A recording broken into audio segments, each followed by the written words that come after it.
नंदनवन नाम का एक जंगल हुआ करता था। उस जंगल में सभी जानवर पंछियां मिलजुल कर रहा करते थे। जंगल शेर राजा के शासन में शांति से और सुरक्षित चल रहा था।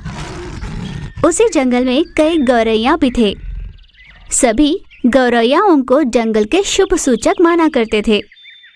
हर जानवर, हर पंछी गौरैया को बहुत मान दिया करते थे। दोस्त गौरैया, आपके शुभ हाथों से मेरे संतान को आशीर्वाद दीजिए। मित्र, मैं जरूरी काम से बाहर जा रहा हूँ, एक बार मेरा रास्ता काट जाओ ना। गौरैया जी, मैं अपना घर बना रहा हूँ, गृह प्रवेश आपके हाथों ही होना चाहिए। ऐसे हर जानवर गौरैया को बहुत मान दिया करते थे और साथ में शेर राजा भी। मैं जंगल की शांति के लिए पूजा करवा रहा हूँ, पहले गौरैया को बुलाइए। इतना इज्जत दिया करते थे उसे। गौरैया भी किसी भी जानवर को प्रत्यक्ष या अप्रत्यक्ष रूप से हानि नहीं पहुंचाती थी। खेती से दाना इकट्ठा कर जंगल में ले आती ताकि बाकी पक्षियों को भी दाना चुगने मिले। फिर कुछ दिनों बाद अचानक उस जंगल में गौरैयाओं की संख्या कम होने लगी। सुबह उठते ही जिन गौरैयाओं के चहचहाट से जंगल का वातावरण मन भावन हुआ करता था, अब वो नहीं हो रहा था। जंगल के जानवरों को यह समझ नहीं आ रहा था कि आखिर हो क्या रहा था। एक एक कर सारी गौरैया खत्म हुई, बस एक बच गई थी। देखते देखते मेरे सभी संबंधी, मेरा परिवार खत्म हो गए। अब बाहर जाने से डर लगता है। यूं डर कर गौरैया अपने घोंसले से बाहर ही नहीं आ रही थी।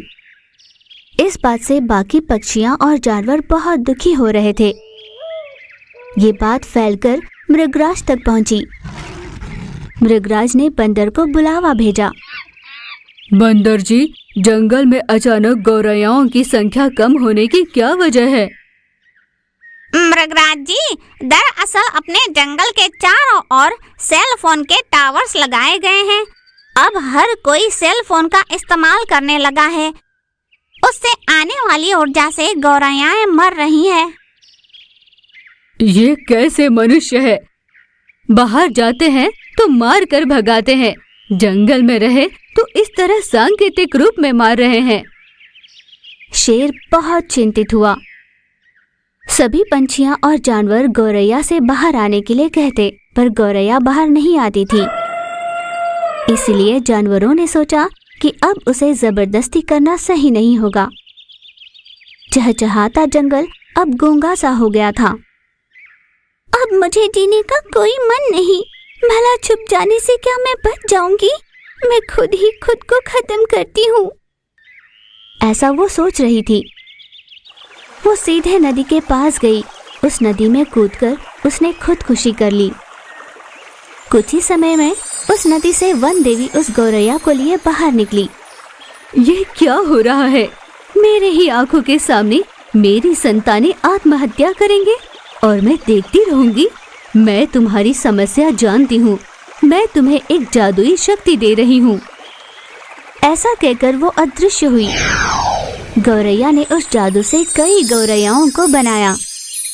एक साथ कई गौरैयाएं जंगल में आ गई।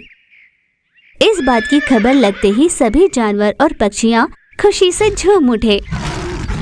फिर से गौरैयाओं की चहचहाट से जंगल का वातावरण मन भावन बन गया। जंगल की खुशहाली वापस लौटी थी। जैसे जंगल में गौरैया को जादुई शक्ति मिली, वैसे सच में तो नहीं हो सकती ना। फिर गौरैयाओं की प्रजाति को बचाने के लिए हमें क्या करना चाहिए, आपको पता है ना?